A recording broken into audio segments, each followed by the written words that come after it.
You're sitting quietly processing something, maybe you're thinking, maybe you're just existing in a neutral state, and then someone approaches you with concern painted across their face and asks, "What's wrong?" You're not upset, you're not hiding pain, but now you have to explain that nothing is wrong, which somehow feels like defending yourself against an accusation you didn't commit. And the more you insist you're fine, the less they believe you. If this has happened to you repeatedly throughout your life, and if it's always felt like being misread in a language you didn't choose to speak, this video is for you. Because neuroscience and psychology can explain exactly why certain people trigger this question constantly, while others never do. And it has nothing to do with whether you're actually okay. Let's be clear from the start, if you hate being asked what's wrong, when nothing is wrong, you're not emotionally unavailable, you're not repressed, you're not secretly depressed or incapable of asking for help when you need it. This isn't about denying your feelings or refusing vulnerability. This is about something much more specific and much more misunderstood.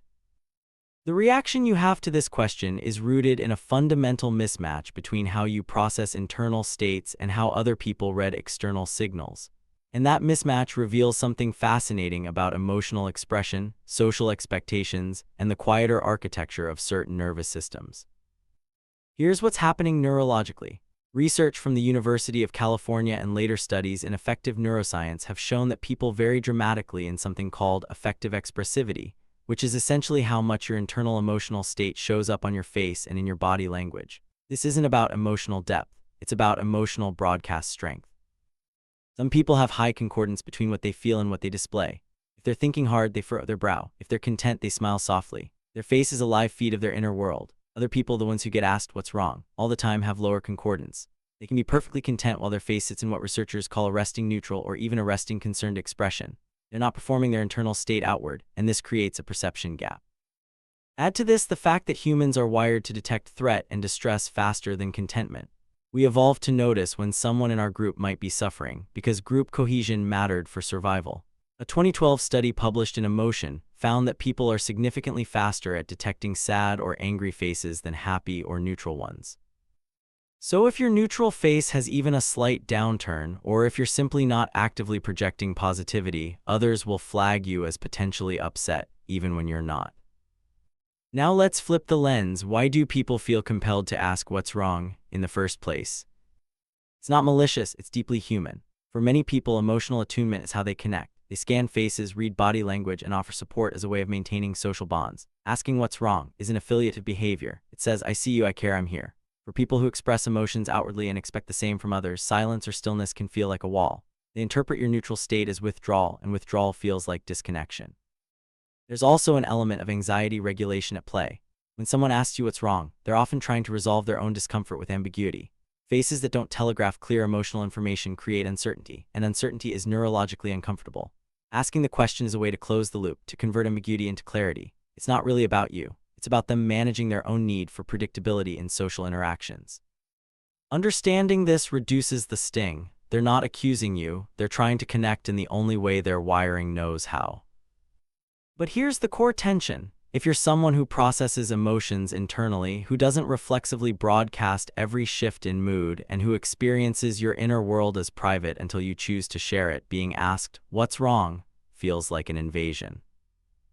It's not that you're hiding, it's that you're simply existing in your baseline state, and that baseline doesn't require external performance.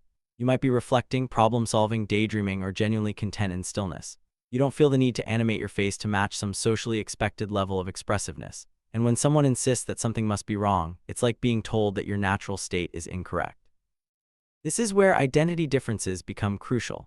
For people who hate this question, self-knowledge tends to be internalized and stable. You don't need external validation to know how you feel. You trust your own read on your emotional state more than someone else's interpretation of your face. In psychological terms, you have a strong internal locus of emotional awareness.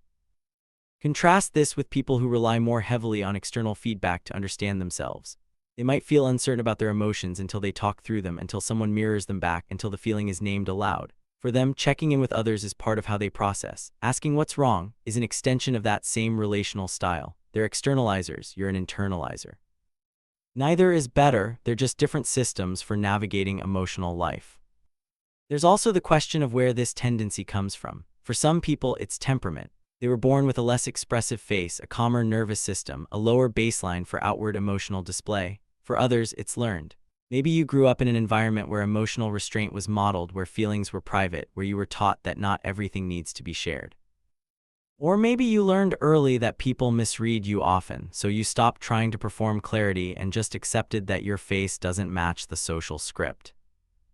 None of these origins are pathological. They're just different developmental pathways that lead to the same outcome, a mismatch between how you exist and how you're perceived. One insight that often gets missed in these conversations is the role of narrative versus immediacy. People who frequently ask, "What's wrong?" often live in a narrative-heavy emotional world. They frame their feelings as stories that need to be shared, processed, and resolved through dialogue. The emotion isn't fully real until it's been spoken. You, on the other hand, might experience emotions more as states that exist independently of narration. You can feel something, notice it, sit with it, and let it pass without needing to turn it into a conversation. This doesn't make you repressed. It makes you a direct experiencer rather than a narrative processor. You're engaging with your emotions at the level of sensation and awareness, not at the level of story and performance. This is why the question feels so disruptive. It forces you to create a narrative where none existed. It asks you to translate a state of simply being into a verbal explanation, and that translation feels false. You end up saying nothing's wrong because nothing is wrong, but the question itself has now created a social problem you have to solve. Here's the deeper realization: the discomfort you feel when someone asks, "What's wrong?" isn't evidence that something is wrong with you. It's evidence that you're operating in a different mode of emotional existence, and that mode is just as legitimate, just as healthy, and just as connected to real feeling as any other. You're not missing out on emotional intimacy because you don't broadcast every internal shift. You're not less capable of connection because your face doesn't perform your feelings. You're simply allocating your emotional energy differently. You choose when to share, you decide when something is worth externalizing, and that level of autonomy over your inner world is not a deficit, it's a feature. The people who ask, "What's wrong?" will keep asking because that's how they're wired to connect. But you don't have to internalize their question as a diagnosis. You can recognize it for what it is, a well-meaning but fundamentally inaccurate reading of your neutral state. You're not emotionally distant, you're not secretly suffering, you're not refusing to let people in. You're just someone whose inner world doesn't require an outward performance and whose resting state happens to sit outside the narrow band of what most people expect a fine person to look like. This is the kind of psychology we explore here on the Glitch Psychology, where we make sense of the patterns that make you feel different. You're not broken, you're not behind. You're just existing in a mode that doesn't translate well to people who need faces to be billboards, and that's not your problem to fix. That's just a difference in wiring, nothing more, nothing less.